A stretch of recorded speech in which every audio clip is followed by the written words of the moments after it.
the greatest calamity that they faced after the death of the Prophet ﷺ, political calamity, was the invasion of Genghis Khan, the invasion of the Mongols. This was the greatest political tragedy that has ever happened. And I have said before that it is in fact even worse than what happened in World War I and the Sykes-Picot Agreement and the breaking up of the Ummah. In the Mongol invasion, Genghis Khan started off from Mongolia, Samarkand. So he entered Samarkand himself, and he stomped into the masjid, and he desecrated the masjid, and he told the Muslims, and this is literally recorded in the books of history, that I am your God's punishment on you because you have abandoned your religion. This is Genghis Khan in the masjid of Samarkand, on the mimbar, and he told the Muslims, you didn't act according to your faith. And the story is long because they had cheated him, they had been rude and crude, they had killed one of his emissaries, and this is un-Islamic, and it's not even allowed according to the laws of the land. They had stolen and cheated from Genghis Khan, otherwise he would never have invaded. So he invaded them, and he destroyed one of the mightiest civilizations, Samarkand, Bukhara, Tashkent, and he said to them, because you were not faithful to your God has sent me to punish you. And he said this in the masjid of Samarkand, but that was just the beginning.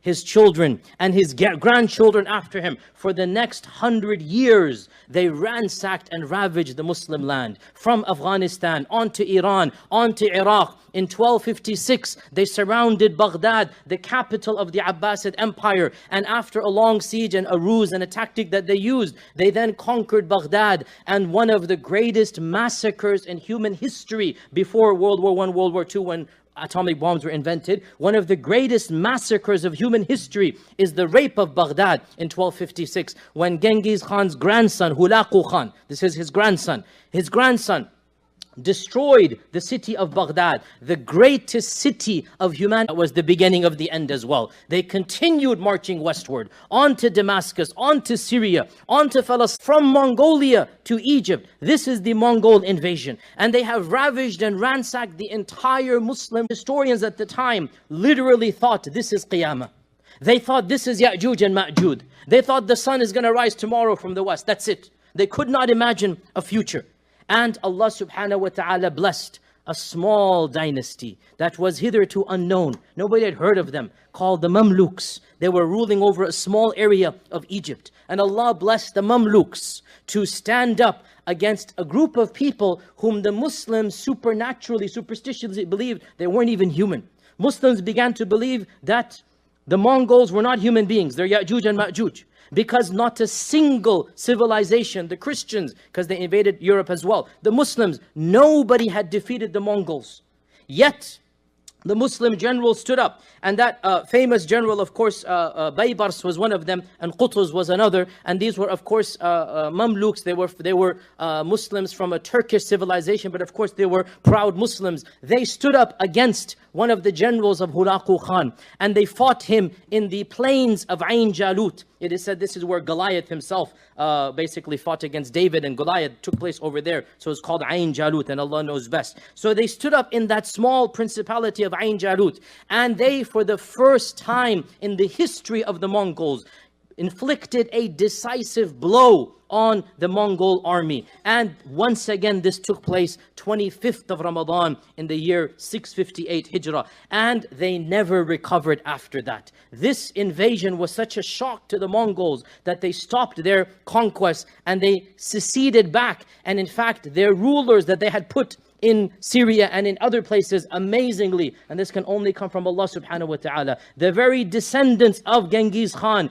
eventually converted to Islam, and they started the Ilkhanid dynasty, and they started the Mughals of India. All of these, the Mughals are the Mongols from the same bloodline. So the very descendants of Genghis Khan, they tried to conquer Islam. Islam ended up conquering them, and they became rulers for Islam. But the decisive battle that began the turn was the battle of Ain Jalut. History records that there were only two generals who never lost a battle.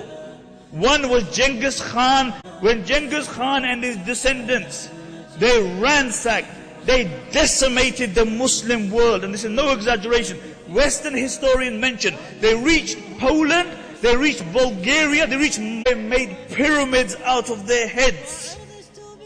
1,000 Mongol soldiers, each one had been given 24 Muslims to This was the situation.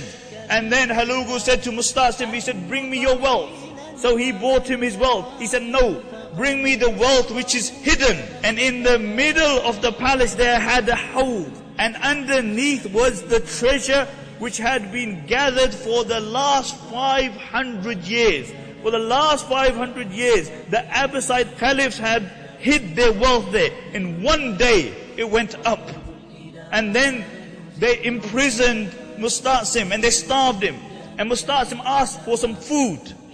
And Hulagu sent him a platter with gold upon it.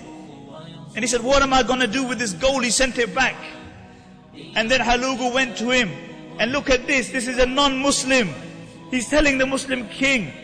He said, if you can't eat it, then why did you hoard it for? If you couldn't eat it, why did you hoard it for? Why did you give it to your men? So they were ready to die for you. And then he took him and he showed him the big gates of Baghdad. He said, what good are these big metal gates when there is no men to defend them? Why didn't you break these gates and make lances out of them and give them to your men? Musta'sim said, it's Qadrullah. And Hulagu said, I will show you Qadrullah. And they rolled him up in a carpet. And then they had him trampled by the horses. 800,000 Muslims died. 800,000. The Darul Hikmah, the greatest Muslim library in the world. How was it possible that in a period of 80 years, the same barbaric Mongols became Muslims? They became ambassadors. Because there were men and women who carried on the dawah, even in this state. Nothing perturbed them. People died for this dawah. The Sahaba died to promote and propagate this deen. The women in the time of the Mongols were at the forefront of dawah. What do the tariqah people do? They do not lose hope in converting them. What do we do today? The Americans invade. Allahu Akbar, Islam in danger. Blow ourselves up out of rage, and the whole country is trashed and destroyed as a result, because it's just hawa, impulse, rage, pride, jahili thing. How can I bring them to the truth? That's the difference between them and us, and why they succeeded in this gigantic way. And the Mongols became the Mughals, and they became the Golden Horde, and they became amazing champions of Islam. As the Mongol catastrophe.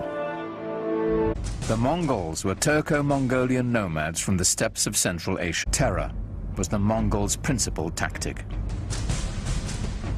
One of the local Iranian leaders foolishly decides to kill off the emissary that the Mongols have sent. And in doing that, he evokes the anger of the Mongols, who want to use him as an example. And they use this retaliatory technique often of killing off entire towns, wiping them out as examples. And so they build these fantastic towers of skulls where they pile up all the dead bodies as an example, and then all the other towns around immediately.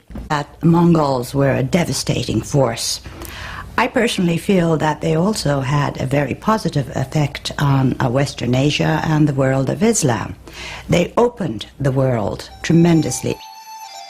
Historically, the most significant thing about the Mongols for us would be that they became Muslims, most of them, in the end, converted to Islam, and then became, after being these tremendously destructive forces, some of the greatest patrons of the arts and letters in all of Islamic history. The conversion and its lasting effect was extraordinary.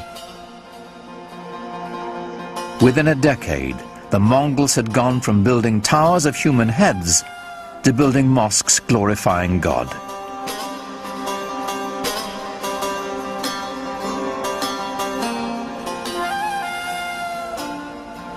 It is not surprising to me that the land conquered the conquerors.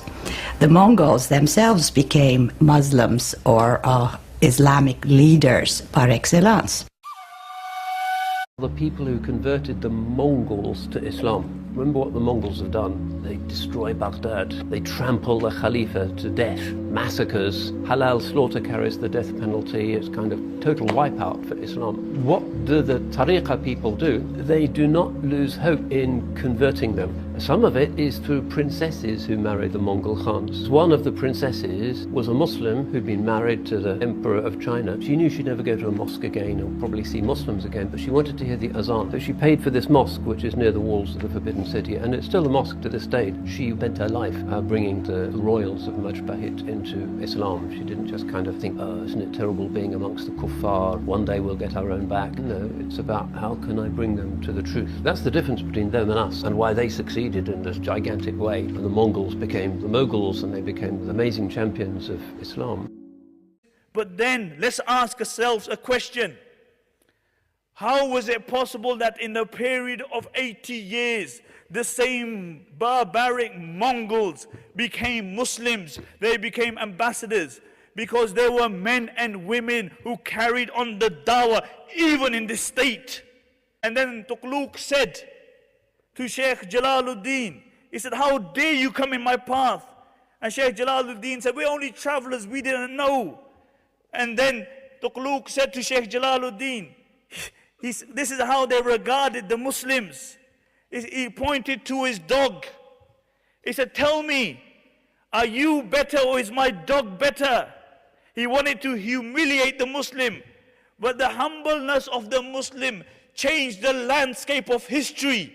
He said, are you better or is my dog better? And Sheikh Jalaluddin looked at the dog and he said, if Allah forgives me, then I am better than your dog. But if Allah doesn't forgive me, then your dog is better than me. And his word permeated the heart of Tughlaq. And he said, untie him.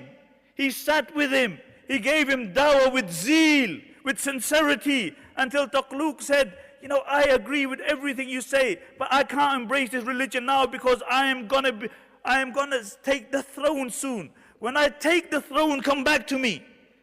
And Sheikh Jalaluddin passed away, but before he passed his way, he said, when Tughlaq becomes the king, make sure that you go and give him dawah. His son's name was Rashiduddin. And when he became the king, Rashiduddin went to Tughlaq, but he couldn't get an audience with him. So what he did one day, he stood by his window and he began to give the adhan. And Tughlaq was enraged. How could anybody wake him up in the middle of the night? And he said, bring this man to me. And when they brought him to him, and he reminded him about his promise to his dad. And Tughlaq said, I swear by Allah, since that day I have taken the throne, I have been waiting for Sheikh Jalaluddin. But nobody came to me. And then Tughlaq embraced Islam. And on that day, from the windows of the palace, you heard the adhan being given. And his entire kingdom embraced Islam.